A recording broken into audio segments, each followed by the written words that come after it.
Buenas tardes, soy Silvia Zamora Rodríguez, estudiante de la especialización en Neuropsicología de la Educación. Ahorita voy a presentar el video de la asignatura de Neurociencias Cognitivas para el doctor Nicolás Guevara.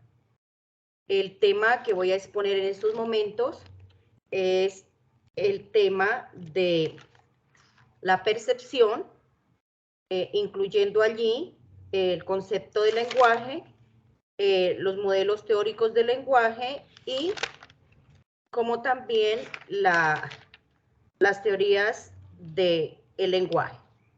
Entonces vamos a iniciar con la percepción. La percepción es el conjunto de procesos y actividades relacionadas con la estimulación que alcanzan los sentidos, mediante los cuales obtenemos información respecto a las acciones que realizamos en nuestro hábitat y nuestros propios estados internos.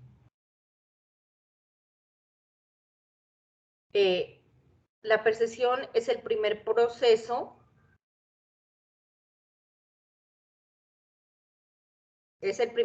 cognitivo que nos permite tomar información del medio para formar una imagen, una idea de la decodificación y asimilación de los estímulos sensoriales y energéticos. La percepción crea una impresión de la realidad en base a estímulos sensoriales.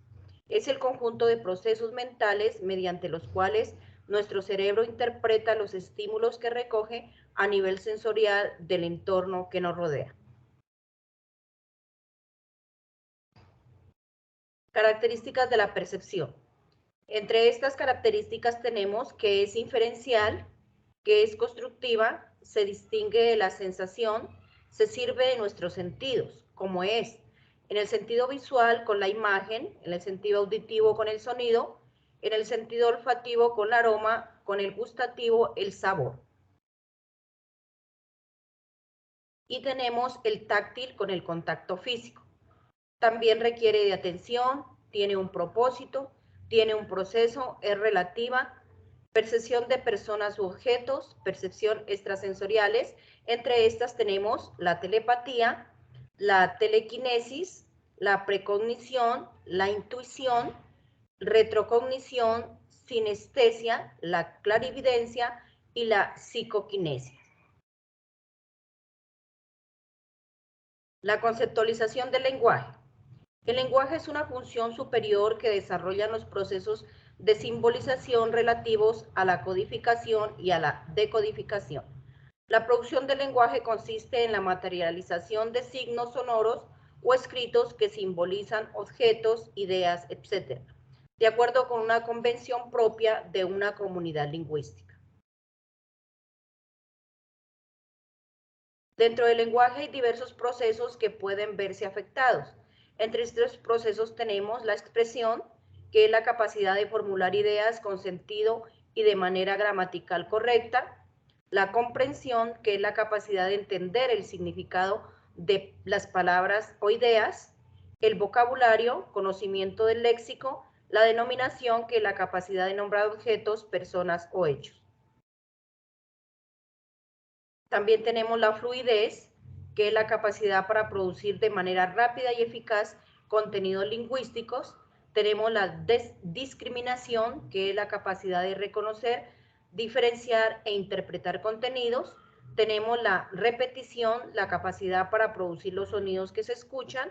La escritura, la capacidad para transformar ideas en símbolos, caracteres o imágenes.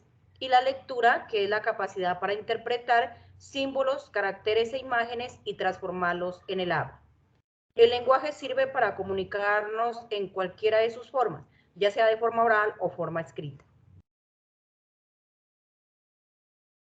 Bases neurológicas del lenguaje. Dentro del lenguaje humano podemos distinguir dos tipos de lenguaje. Tenemos el lenguaje receptivo y el lenguaje expresivo. En cuanto al lenguaje receptivo, es el que nos permite entender las palabras habladas o escritas. Este proceso se realiza cuando las ondas sonoras y luminosas llegan a la cóclea y a la retina y se transforman en una señal eléctrica. Este es un impulso nervioso. y a través de los nervios viajan al encéfalo. En cuanto al lenguaje expresivo, realizamos determinados movimientos motores que nos permiten pronunciar palabras y escribir dando un significado. Podríamos señalar aquí el lenguaje de señas.